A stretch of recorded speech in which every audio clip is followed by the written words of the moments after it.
Hola, ¿qué tal? Muy buenas tardes ya. Estamos aquí hoy en nuestro último cotilleo de este 2021, donde vamos a platicar de eh, nuestra más reciente exposición. Les voy a dar unos minutitos a que se conecten. Hoy estamos hablando, vamos a hablar de una exposición de dos artistas que tenemos. Una exposición, creo que ya estoy de vuelta. Sí, perdón, detalles técnicos hoy con la conexión. Una exposición titulada Cala, que tenemos en nuestras galerías. Ahorita voy a unir a Eric Castillo, ahorita, aquí está. Esta exposición es de Tai Shakur y Carla Aparicio, una colaboración de ambas artistas que digamos son intervenciones sobre... Hola Eric, ¿cómo estás?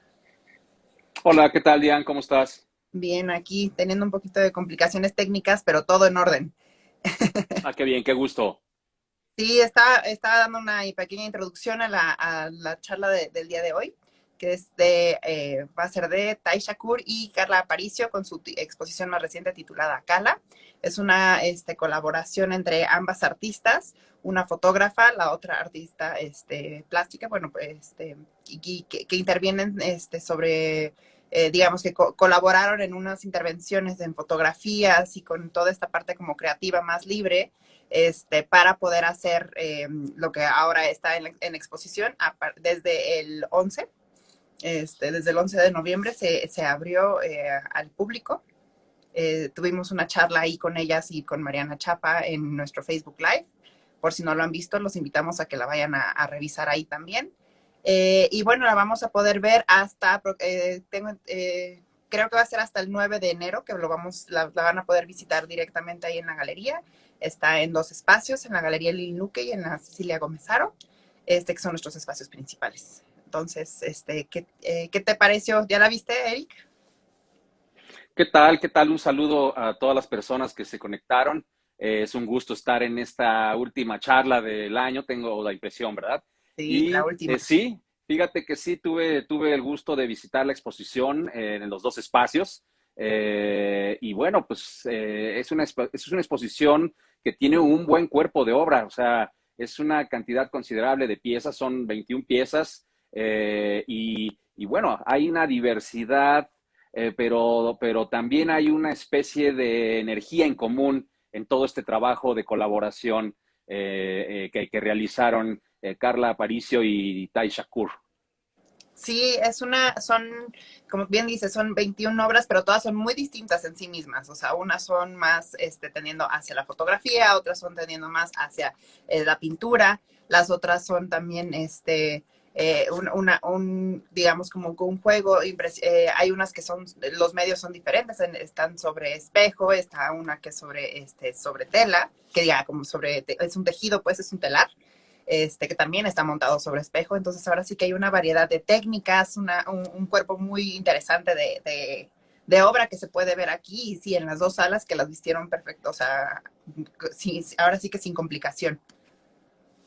Claro, sí, podríamos comenzar dando una imagen sobre esta selección de obra. O sea, son cuatro familias, las artistas decidieron agrupar esta producción, esta colaboración en cuatro familias, como ya mencionaste, Diane. Claro, hay trabajo, digamos, entre las imágenes fotográficas generadas por Carla Aparicio, y hay todo un proceso de edición, conceptualización, selección de conjuntos de imágenes fotográficas que a su vez están llevadas a la impresión en estas cuatro familias, en estos cuatro subcuerpos de obra. O sea, hay trabajo sobre tela, hay impresión fotográfica sobre tela, hay otra zona de obra que es impresión sobre espejo. Está, por supuesto, el trabajo con el giclé, que es la impresión en papel de arte, de papel de algodón, y también hay un trabajo con textil y espejo. Todo esto, todas estas cuatro familias de obra están retrabajadas a su vez con los tratamientos y las estrategias más pictóricas, de alguna manera, incluso gráficas o mixtas, realizadas por Tai Shakur. Entonces, sí, las fotografías podrían ser un núcleo y después viene todo un diálogo, pero ese diálogo no se reduce solo a fotografía intervenida por la parte de la pintura y la gráfica o incluso por aditamentos objetuales, sino que en el proceso se advierte que las dos autoras se fueron retroalimentando y entonces ya no hubo necesariamente un principio solo en la foto, sino que hubo un trabajo en conjunto y esto las llevó, estamos seguros de ello, a generar en la secuencia objetos en los que el diálogo se iba volviendo cada vez más orgánico. Algo más que contar para las personas que están escuchando esta conversación es que todo esto tiene que ver también con un proceso de viaje, tiene que ver con una exploración que podríamos considerar que es la primera parte de toda esta experiencia. Carla y Tai hicieron un recorrido de varios kilómetros, me parece que de 21 kilómetros, que por cierto es el mismo número de las piezas resultantes por una misteriosa coincidencia, durante muchas horas en 3 cimas de las montañas rocosas en Colorado. Estas Rocky Mountains que son legendarias, que son míticas en las regiones centrales de Estados Unidos. Estamos hablando de que esa es una zona que es todo un destino en muchos sentidos, no solo en el turístico, sino es un destino en términos afectivos a nivel global para a quienes les interesa no solo el ascenso a las cimas, sino para quienes les interesa el contacto especial con una naturaleza desbordante. Entonces, ellas han hecho este recorrido, la obra está generada entre el 2020 y el 2021, y en estos ascensos que ellas realizaron, tuvieron también experiencias personales, experiencias subjetivas interiores, que son las que están de alguna manera en el corazón de este proyecto de Acala. Hay una serie de referencias muy interesantes que vamos a poder abordar en esta conversación. Una primera de ellas que me gustaría compartir es el hecho de que la exploración del paisaje y la naturaleza llevada hacia el plano introspectivo podría ser una primera muy interesante ecuación que está, digamos, en el germen de este proyecto de Acala. Algo hay en el statement de ambas artistas que tiene que ver con una transformación, con una depuración afectiva, mental, incluso no solo emocional y simbólica, sino también en términos mentales más completos. Ellas asocian, digamos, el referente de esta exposición a un proceso de vida personal en el que ellas han reinventado paradigmas, han roto con un pasado que se remonta a años anteriores de su experiencia vital y han encontrado no solo un proyecto que se traduce en lo concreto en este cuerpo de obra de Acala, sino que también da la impresión de que ellas han logrado entrar por lo menos en una fase de reconfiguración de sus identidades. Esto es importante porque nos habla de que detrás de la producción de la obra de arte hay generalmente pero experiencias que son estratégicamente desarrolladas. Ellas realizaron estos ascensos y estas rutas de una forma, digamos, productiva, no solamente en un sentido de experiencia de viaje. Es un viaje que es significativo para ellas. Acá es una exposición que da cuenta de un viaje poderoso que se traduce en una reconfiguración vital y que el público, digamos, podemos tener como una muy buena propuesta respecto a temas como la relación entre lo absoluto y lo relativo, entre lo establecido y lo cambiante, entre los nuevos modos de vivir y la exposición en ese sentido es un umbral, digamos, espiritual y emocional. Y creo que también ahorita que lo mencionabas, esta parte como reconfiguración y de ruptura de paradigmas y de todo esto, o sea, creo que inclusive en algunas piezas se puede llegar a ver hasta literal, ¿no? O sea, jugando con los soportes que están, o sea, que creo que se vuelve como un diálogo entre y lo imagino como la majestuosidad de la naturaleza, que también es algo que es muy propio de las montañas, ¿no? O sea, la imponencia por dimensiones, por presencia simplemente, ¿no? De un ente que se presenta para que pueda coexistir con ellas en estos trayectos, pero al mismo tiempo también que se vuelve como estos referentes, ¿no? De picos, cimas, ascender, trascender, como de qué manera todo esto que se vuelve una cuestión un tanto existencialista, también se vuelve algo que tratan de ver de qué manera lo pueden plasmar, digamos, lo siento como, no estuve presente, pero digamos que a la hora de la creación en conjunto, o sea, se vuelve una cosa que siento que fue una creación muy orgánica y y muy puntual de, a ver, interpretaciones personales que lograron conjuntarse, ¿no? O sea, que no se compitieron de ninguna manera, sino que realmente fue en pensándolo como caminar, andar juntas, escalar, procesar. A lo mejor no necesariamente se trataba de, mira, se va a hacer así, así, sino esto me pasó, esto no lo dijeron en palabras, lo dijeron en su parte creativa, en su expresión visual, la presenta y como que hubo este complemento, esta retroalimentación precisamente de qué manera pueden aprovecharlo de forma personal y también en su quehacer, ¿no? En su labor, y de qué manera esto también les ayuda a cuestionarse técnicas, cuestionarse cosas que venían haciendo, que de pronto aquí sí se vuelve a una cosa muy distinta, ¿no? O sea, siento que sí, para ambas artistas sí fue como una nueva propuesta y ver, o sea, experimentar y ver qué tan bien o qué puede funcionar y el resultado que les da, ¿no? Sí, una colaboración es una escalera de complicidad. En la historia del arte, la colaboración no es exclusiva del sistema contemporáneo. Incluso de forma muy interesante, podemos recordar en el mundo occidental, para hacer una primera valoración, la colaboración, por ejemplo, en el siglo XV y XVI.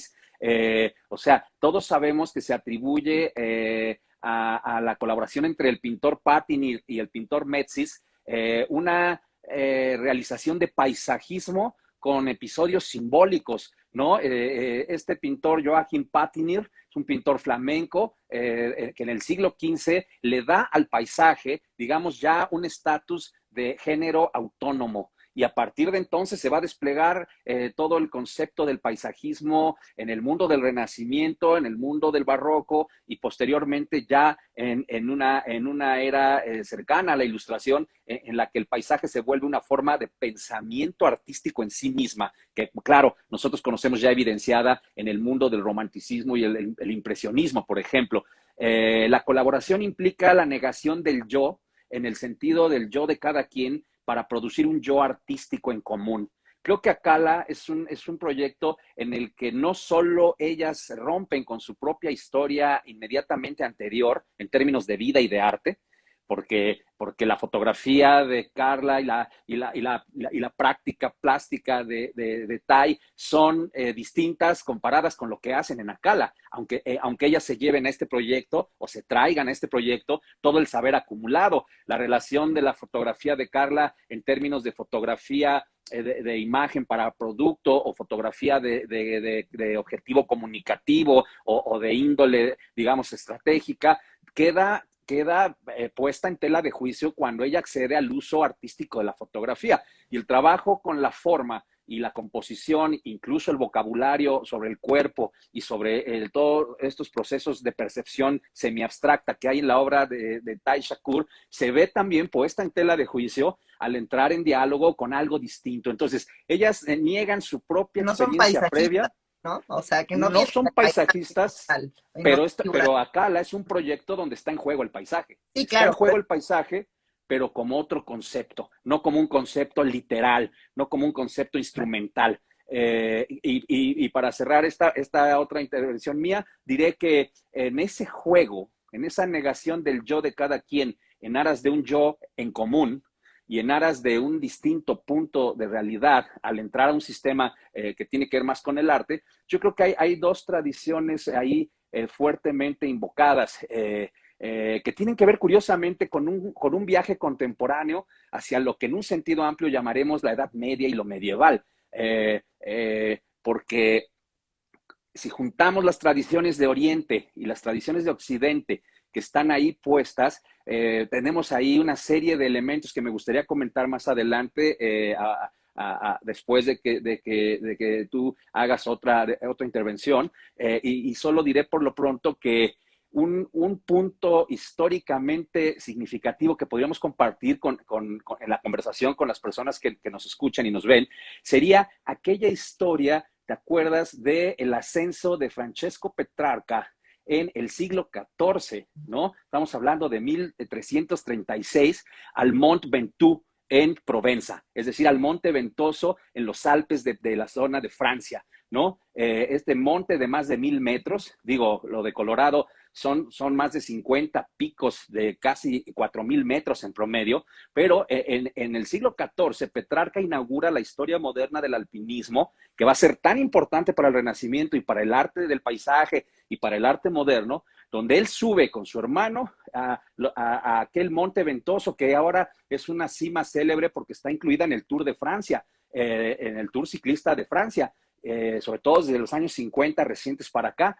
Y ahí él sube, aunque se cuestiona si esto sucedió realmente o si fue solamente ficción, él asciende al Monte Ventoso porque quiere ver, como lo había visto en la antigüedad helenística, Macedonio V, Filipo V de Macedonia, había visto en los Balcanes, ¿no?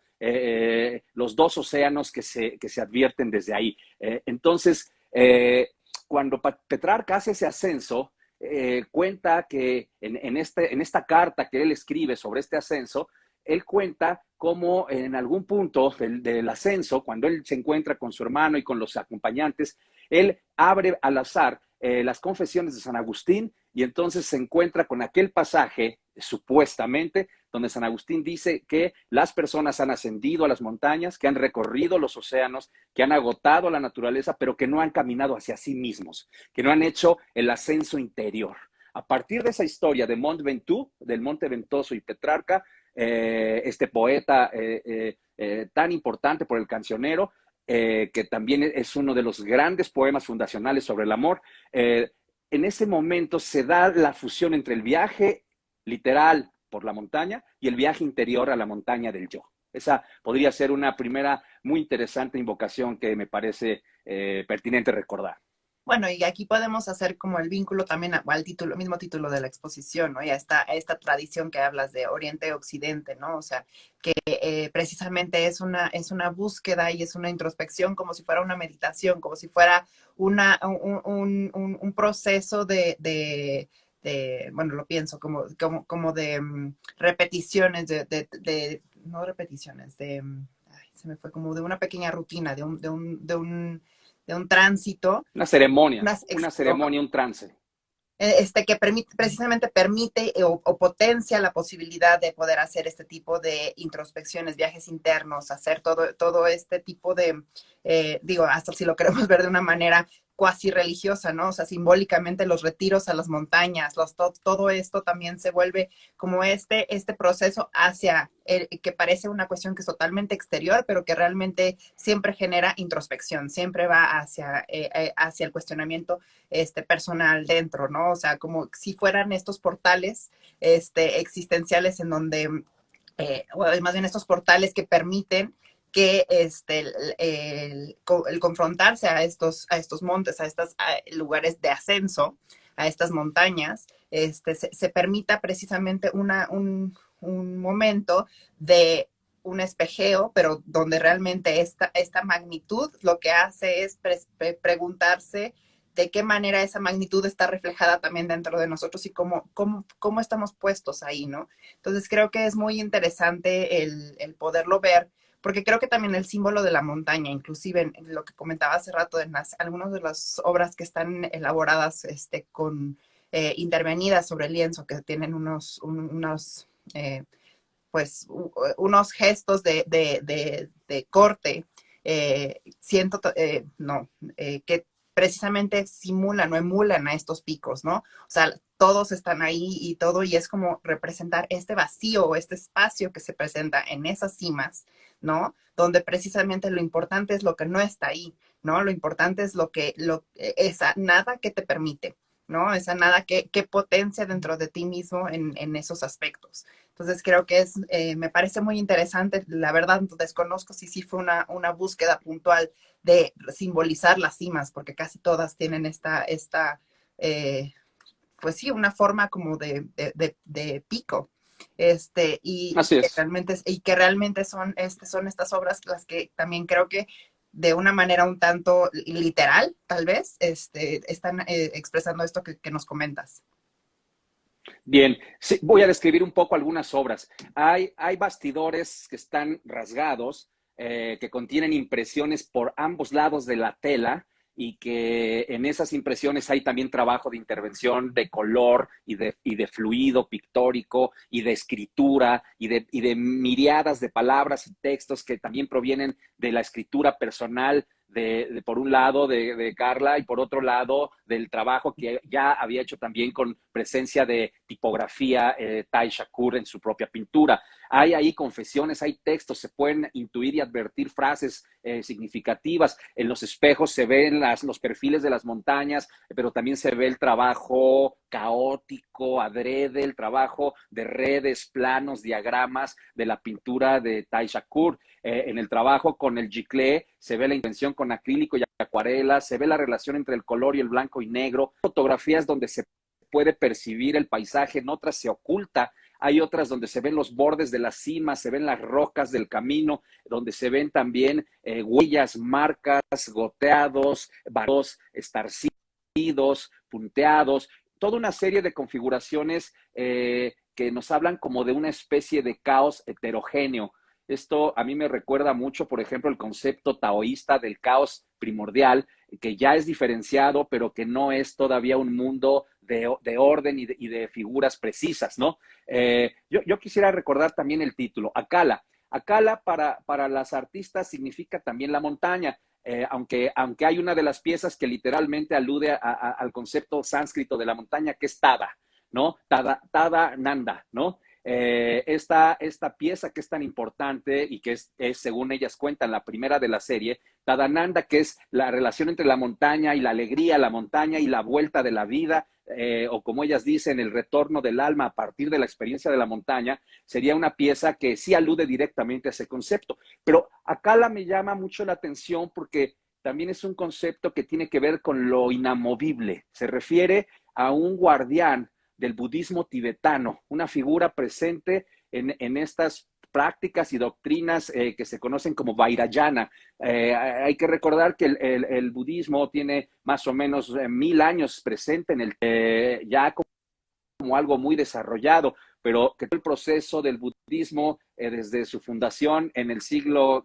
digamos, sobre todo ya a partir del siglo V antes de Cristo y muy potentemente después del siglo II y III ya de nuestra era, se va desplegando a lo largo del tiempo que corresponde a la Edad Media occidental. En las obras también aparece esta referencia a esta condición inamovible de la montaña, pero también creo que la referencia al guardián tibetano que protege, digamos, con la soga a los adeptos, que los guía a través del recorrido y que con la espada que tiene lucha contra el caos, es una figura que está rodeada de fuego, ¿no? Un fuego que habla de un guardián que es un guardián del culto. Hay muchas cosas interesantes. Por ejemplo, en el budismo tibetano, que creo que está muy, muy presente aquí, las artistas lo sabrán específicamente. En el budismo tibetano hay una tradición que se llama la de los grandes adeptos, ¿no? Los mahasidas, que eran unos practicantes del budismo que se internaban en la naturaleza. Lo que los distinguía específicamente, estoy hablando del año 200, 300 después de Cristo, es este recorrido por los bosques y las montañas para poder desarrollar su proceso de depuración ética, su visión del mundo como una visión compasiva. Esta tradición de los mahasidas estaba ligada a una práctica que se conoce como la práctica upaya, que es en realidad cuando cada comunidad dentro de la doctrina encuentra sus propios modos de llevar a cabo ceremonias en aras del encuentro con la luz, con la iluminación, con la luminiscencia. Creo que en esta exposición la práctica artística, la práctica fotográfica, el trabajo de intervención es una manera simbólica de producir sus propios hábitos de estas dos autoras que encuentran en este proyecto de Akala nuevos hábitos para encontrar objetivos simbólicos, vamos a decirlo, digamos, sacando de contexto y no traduciendo exactamente a la experiencia, digamos, de la ética tibetana. Aunque como mencionaste al principio de tu intervención, aquí hay una relación y un juego con lo sagrado y con la reconstrucción del yo, que podía tomar como referencia prácticas que se encuentran, por ejemplo, en este budismo esotérico vairayana o tibetano, ¿no? Otra cosa que me gustaría dejar ahí abierta en la conversación es que este retorno, y me recuerda mucho cosas que he compartido con los grupos en el académico, ahí en Casa Lam, en nuestros cursos cotidianos, yo veo que este camino hacia el oriente y este encontrarse con lo medieval, porque está, por ejemplo, la práctica del kintsugi japonés, que es el trabajo con oro para restaurar objetos rotos, que ellas aluden al kintsugi en el tratamiento dorado de los bastidores y los travesaños, que cuando están rasgadas las telas en las pinturas que están abiertas, se ven. Y lo roto en relación con lo dorado, que alude a la reparación de cerámicas y de piezas rotas en la práctica del kintsugi, es una práctica japonesa de nuestro siglo XV. Entonces, Petrarca en el 14 ascendiendo al Monte Ventoux como referencia mía, digo, esa es una referencia mía, pero está el kintsugi, que es una práctica del siglo XV, está el despliegue del saber budista desde el siglo II o III después de Cristo hasta el siglo XIII, o sea, son 1000 años de tradición. Todo eso es medieval. Y creo que si hay una visión, y esta es a la que me refiero, que he platicado con mis alumnos y alumnas en el espacio académico, si hay una visión que permite ese viaje y que es el germen de una gran tradición en el arte moderno y contemporáneo, es el romanticismo. Por cierto, la filosofía del arte que por primera vez, como dice María Zambrano, se hizo cargo de vincular la experiencia de la naturaleza con la experiencia interior. Esa agencia de viajes que fue el romanticismo alcanzó su punto central en la idea de que la Edad Media y Oriente mezclados es el viaje más interesante que se podía concebir espiritualmente entre el siglo XVIII y el siglo XIX. Creo que todo el arte de los 150 años posteriores al despliegue del romanticismo ha continuado esos viajes en los que está ligado el yo, el oriente, lo multimedieval y el uso contemporáneo de ese viaje para producir un tipo de arte para el presente. En mi siguiente intervención voy a tratar de explicar exactamente a qué me refiero.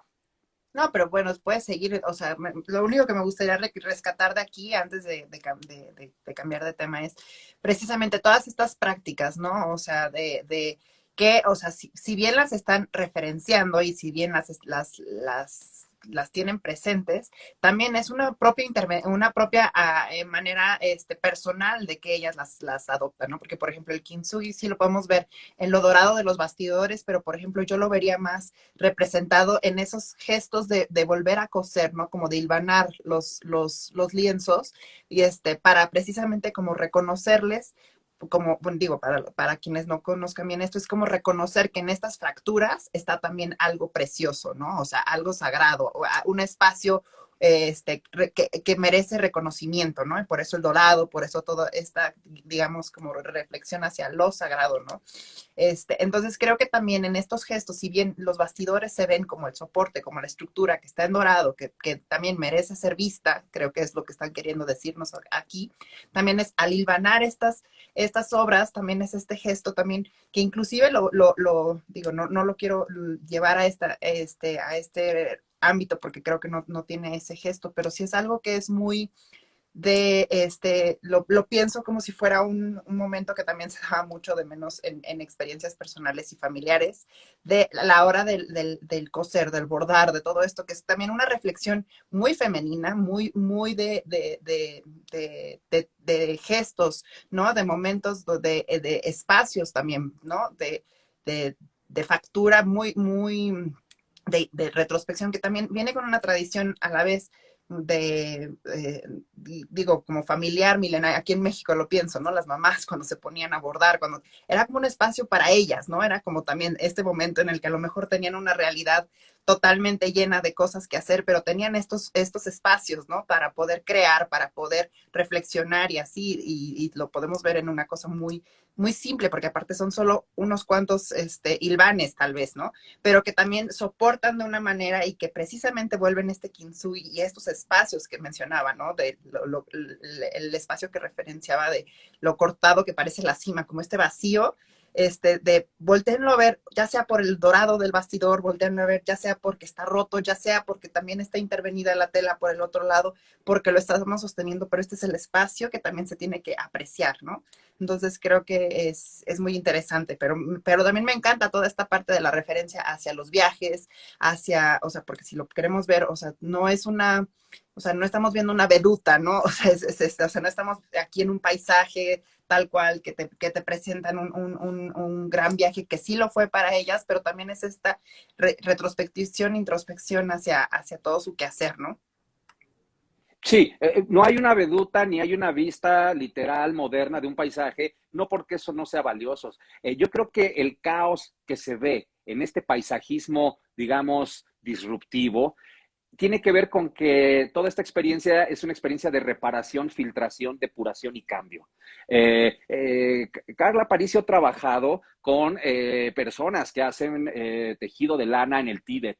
O sea, también hay una referencia ahí específica y ella ha compartido con Tai estos elementos para las intervenciones de la exposición. En ese sentido, sí, creo que la condición semicaótica de este paisaje también habla de una condición en la que puede haber una metáfora del orgánico como en un estado indiferenciado, fragmentado, amniótico, para dar pie quizá a una nueva reconfiguración del paisaje. Los títulos de las obras y la escritura que hay en sala, en vinil, en los muros de la exposición es interesante. Ellas hablan del trance del ascenso en la montaña, hablan de la celebración y el reconocimiento de lo imperfecto, hablan de esto que tú llamas la reparación, hablan de crecimiento, hablan del oro interior, hablan de la magia.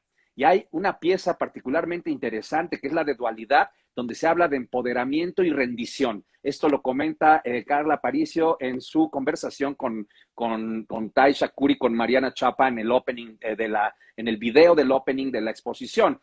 Para ella, esta pieza que yo llamaría de carácter concreto, porque es un objeto, donde hay foto, por supuesto, de los dos lados, pero tiene una peana y entonces vemos una pintura de ambos lados, pero ahora sí la vemos fuera del muro, exenta, como un objeto concreto. Hay dos conceptos que están escritos, que son empoderamiento y rendición. Están escritos en inglés y están ahí en medio de paisajes que, como sucede con Tadananda, sí son paisajes mucho más ordenados. Ahí sí hay una cierta veduta, pero al mismo tiempo nunca hay un paisaje lúcido porque no se podría representar lúcidamente un paisaje que representa justamente un proceso nihilista y a su vez reconfigurador, porque toda reconfiguración requiere destrucción, donde se ve este efecto casi shivaítico de destruir y construir al mismo tiempo, en ese caos heterogéneo. Pero fíjate, hay dos piezas que se llaman nustas. A mí me recuerda, y voy a explorar el equívoco de mi parte, me recuerda al concepto inca de ñustas, que son estas entidades femeninas puras. Habla de la pureza, de la feminidad, en un sentido místico, ñustas. No sé si en este caso va por ahí, pero también me recuerda los mandalas, los círculos sagrados que tienen claramente una referencia budista y que podrían parecerse al yantra también hinduista, me recuerdan también las chacanas. Las chacanas son unos diagramas sagrados también. El concepto es quechua y es también montañas de América. Los pueblos incuerdan también. Aquí está comentando justamente de dónde viene. Es que Sí, la tenemos conectada y nos está haciendo sí. comentarios. Bueno, ella dice Que que viene sí. precisamente de ahí. Son las montañas con energía femenina, tienen que ver con la depuración, las ñustas, y las chacanas que se parecen a los mandalas, que son estos diagramas segmentados, que son paisajes conceptuales, simbólicos. También me recuerdan las mandorlas medievales que son de Occidente y que también son diagramas en forma de nuez, tiene una forma muy orgánica donde están los pantocrátor, ¿no? los rosetones góticos en el lado mariano del arte cristiano más avanzado, por cierto, última Edad Media. Entonces, yo me refiero mucho al romanticismo porque el romanticismo implica la Edad Media, pero de regreso al presente. Implica el Oriente, pero de regreso al Occidente. Implica lo individual y lo subjetivo, pero en busca de lo otro. Y todos esos ingredientes están en esta exposición. Pero hay uno más que me gustaría comentar que me parece plenamente alineado con lo que se llama romantique, que es la tradición filosófica estética más consistente de este proceso del romanticismo en Occidente, que sería lo que se define como parábasis, que es un concepto que justo platicaba con mis alumnas y alumnos en la media semana. La parábasis es cuando el arte romántico te sigue contando lo que te está mostrando sobre el mundo, pero cuando también es consciente de que es un objeto de arte. Entonces, la parábasis era cuando el coro griego se acercaba a los espectadores del teatro y empezaba a platicar con ellos. Es decir, era la ruptura de la ilusión para demostrar que la obra es una ficción que es consciente de eso. Los cuadros rotos que muestran su interior, los objetos fotográficos que se saben no únicos porque están los objetos pictóricos, el hecho de que los cuadros se conviertan en cosas y las cosas se conviertan en objetos y el textil esté tan presente como la representación fotográfica, que el espejo nos recuerde al espectador que estamos dentro de una galería viendo obras de arte, es un giro romántico en el que el arte te dice, sé que soy un objeto, sé que soy una imagen, sé que estoy compuesto de materiales, sé que estoy hecho de elementos, pero te reto a que me digas si no sigues viendo en mí una imagen, una historia, un símbolo, una capacidad de hablar sobre lo interior y lo exterior. Ese autoboicot del objeto romántico en aras de seguir sosteniendo su canción y declarar que es canto, creo que coincide con el momento en que, por cierto, los filósofos del romanticismo descubrieron el sánscrito. El estudio occidental del saber oriental alcanzó un punto de amor en una colaboración históricamente invaluable, que es toda la tradición del pensamiento oriental taoísta, confucionista, budista, en todos sus avatares, hinduista, védico y además chino, tibetano, hindú y japonés, mezclado con una filosofía del arte occidental que había puesto en tela de juicio muchas de las ideas del racionalismo occidental. Entonces, esa gran colaboración entre el romanticismo occidental y el saber sagrado oriental nos da una primera gran visión, que es un gran collage cultural que creo que hasta nuestros días sigue desplegando su perfume. Y lo encuentro por todos lados en la exposición, porque además, acuérdate, en una de las semblanzas, Carla Aparicio habla de que a ella le interesa lo atemporal. La obra romántica por excelencia, y yo sostengo que en el mundo contemporáneo hay algunos revivals hiperrománticos en medio de todo el esquema del arte contemporáneo. Fíjate cómo lo atemporal está presente. Las montañas no tienen edad, la fotografía sí tiene edad, la pintura y sus códigos tienen edad. El uso del espejo y el textil son tan ancestrales como actuales. El uso de la escritura en la superficie de las imágenes se entiende, pero a la vez es pura mancha. O sea, nada está por cierto, nada es absoluto, y eso es budista y es romántico. El yo absoluto no existe. Existe la posibilidad de reinventarnos, pero ¿cuál es el verdadero yo? ¿Cuál es la disciplina que manda? ¿La foto o la pintura? ¿Lo roto o lo completo? ¿Lo dorado o lo opaco? ¿Lo sucio o lo ordenado? La exposición es un compendio de maravillosas ambigüedades románticas, tibetanas, budistas, contemporáneas. Y también la exposición tiene mucho de la apariencia ligada al carisma del design. No solo parece una exposición de arte, parece una sesión de design avanzado, de diseño, que va por otro camino que el arte, y creo que en ese sentido se cumple una muy bella ambigüedad más. Sí, no, es una, porque digo, los invitamos a todos a que visiten la exposición, porque realmente todo esto que estamos diciendo solo tiene sentido si la pueden ir a ver o la pueden revisar por lo menos en nuestro sitio, porque así como bien menciona Eric, ¿no? Está esta parte caótica y todo, de pronto hay unas obras que son, o sea, de un geometrismo y de una riqueza, de sencillez, o sea, de casi minimalista de construcción, que precisamente no, en lugar de parecer que rompen con el espacio, son las que le dan sentido como a la colección, al conjunto. Porque precisamente si bien hay unas obras que son completamente hacia la foto, hacia como esta colaboración y todo, estas otras vienen a ser precisamente a lo mejor también como una pequeña pausa de una riqueza visual, ¿no? Así de una mancha de color verde, azul, una configuración geométrica, que a la vez es geométrica, pero está, digamos, no es perfectamente cuadriculada, pero sí está armada geométricamente. Entonces me parece que tiene que se vuelve como como es ir y venir. Es como un ir y venir entre, a ver, como bien mencionabas, entre técnicas, entre tal vez. Identidades. Sí, y entre también como esta manera también de entender el espacio en donde se encuentra, ¿no? Porque si bien las obras se reconocen como objetos, creo que también reconocen el espacio en donde están, ¿no? Y su fin último, que bien puede ser la colección o en otro lugar, pero saben que también van a tener una interacción con esos espacios. Entonces, ¿de qué manera Claro. este conjunto, esta manera de construirlo también se vuelve un diálogo entre las mismas obras, ¿no?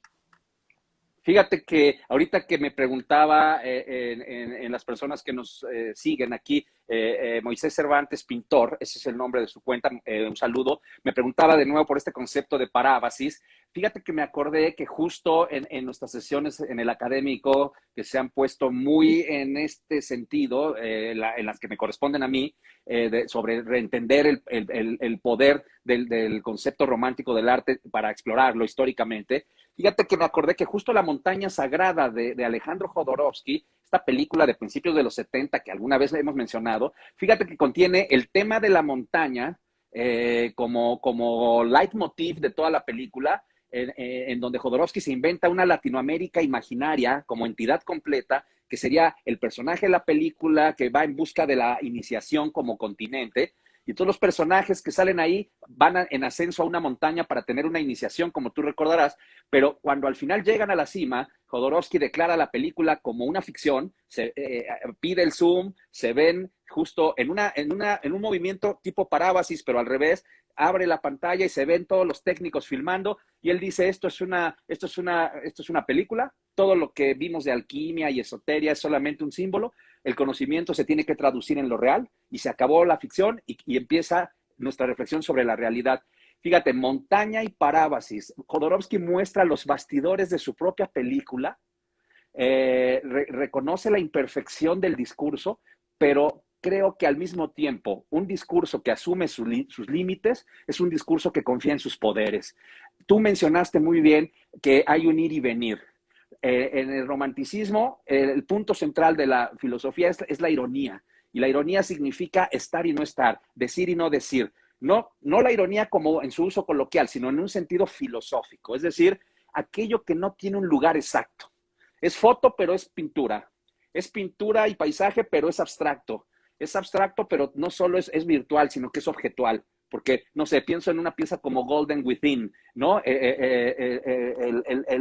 Lo dorado interior, que es un mala con las montañas, las fotos de las montañas de Carla, produciendo justamente el cuadrante, y luego está la pieza con oro y con papel corrugado en negro y oro de Tai Shakur en un díptico, que por cierto, es una sola imagen, pero es díptico. Hay diagrama y hay materia, hay oro y hay negro, hay foto y hay pintura. Es tan Tai Shakur como tan Carla Aparicio, que en este caso, jugando de forma cariñosa con su nombre, aquí no es Carla Aparicio, sino que ha desaparecido.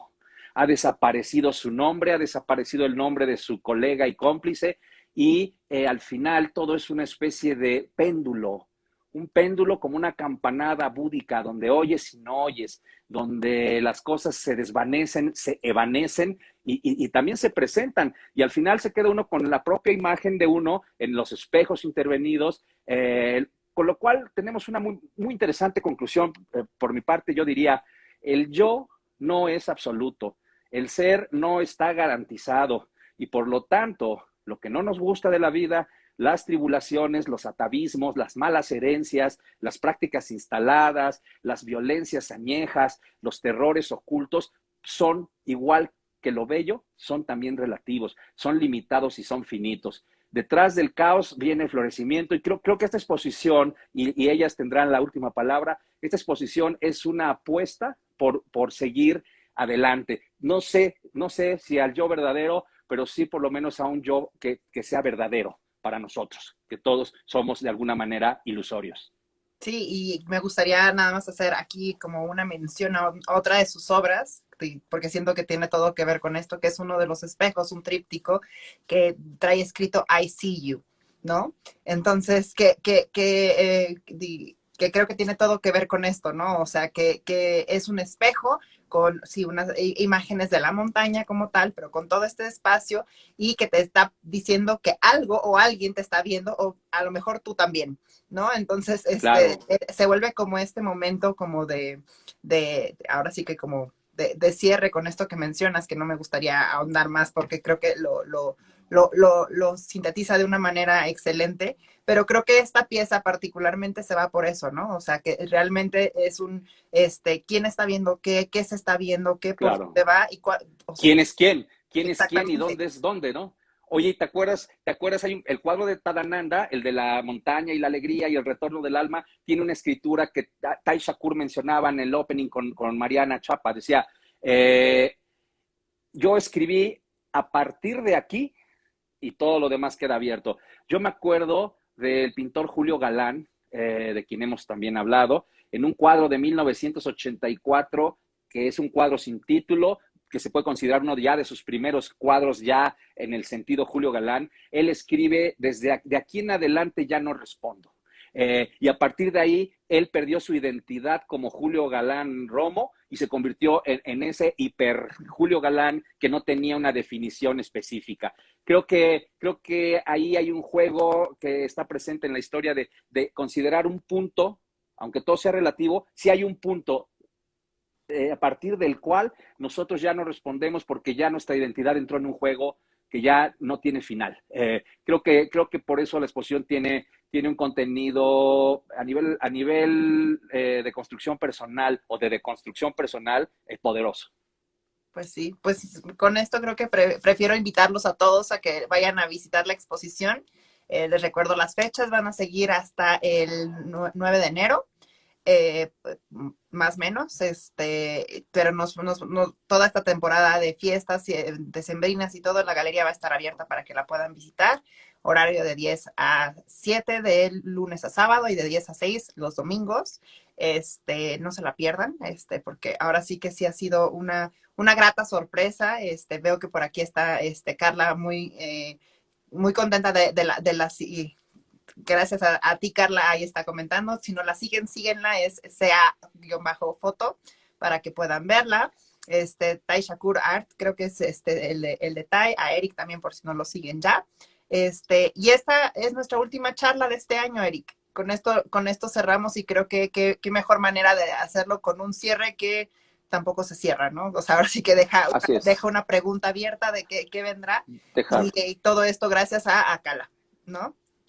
Gracias, Diane. Gracias a todos y por su tiempo, su atención. Un saludo, por supuesto, a las dos artistas. Y Diane, pues muchas gracias. Ha sido un año de conversaciones estimulantes. Te agradezco también que me invites, igual al equipo de la Galería Casa Lam, pues para cerrar este año de la mejor forma. Gracias. Y bueno, y también voy a hacer el comercial también a nuestra red académico, porque en enero siempre empiezan nuevos cursos, por si alguien tiene también ganas de tomar alguno de los cursos que da Eric, pues te tocará el semestre que viene también, me imagino, para que los revisen ahí. Y ahora sí que, porque todos los cursos con Eric son realmente, si estas charlas les gustan, pues ahora sí que los cursos que das, ahora sí que dan para mucho más. Entonces, exhorto a eso. Nos estaremos viendo, yo creo que de vuelta alrededor de febrero, si no me equivoco, cerca de la Semana del Arte y todo esto. Entonces estaremos ahí en contacto, pero por lo pronto Saludos a todos, abrazos de fin de año, de fiestas y de todo. Ha sido un placer compartir este año y por mucho más. Gracias, gracias, gracias, gracias, que estén bien. Chao. Chao.